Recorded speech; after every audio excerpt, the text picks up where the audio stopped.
আসসালামু আলাইকুম। Start edu চ্যানেলে আপনাদেরকে স্বাগতম।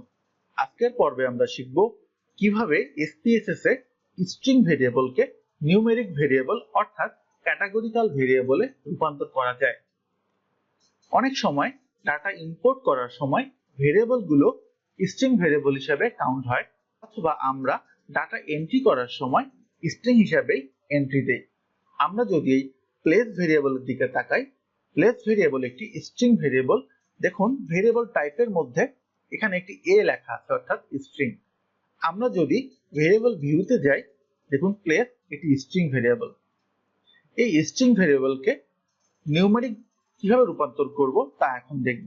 এজন্য যা করতে হবে, ট্রান্সফর্মে গিয়ে অটোমেটিক রেকর্ডে আমরা যে ভেরিয়েবলকে রেকর্ড করব অর্থাৎ স্ট্রিং থেকে নিউমেরিক করব, সে ভেরিয়েবলটাকে সিলেক্ট করে এই বক্সে পাঠিয়ে দিব। দিয়ে দেখুন কোয়েশ্চেন মার্ক চলে এসেছে, কেননা আমাদের নতুন নাম দিতে হবে।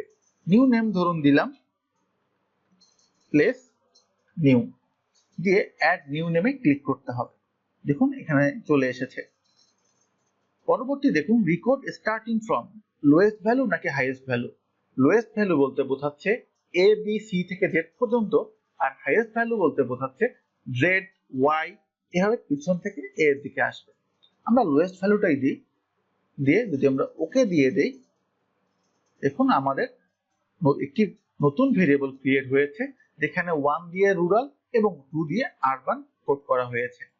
আমরা একটু এই ভেরিয়েবলের দিকে যাই, দেখুন আরবান দিয়ে যে আমরা দেখছি আরবান এই যেখানে 2 কোড হয়েছে, রুরাল 1 দিয়ে কোড হয়েছে, রুরাল 1 কোড হয়েছে। এভাবেই খুব সহজেই অটোমেটিক রেকর্ডের মাধ্যমে আমরা স্ট্রিং ভেরিয়েবলকে নিউমেরিক ভেরিয়েবলে রূপান্তর করতে পারি। ধন্যবাদ সবাইকে।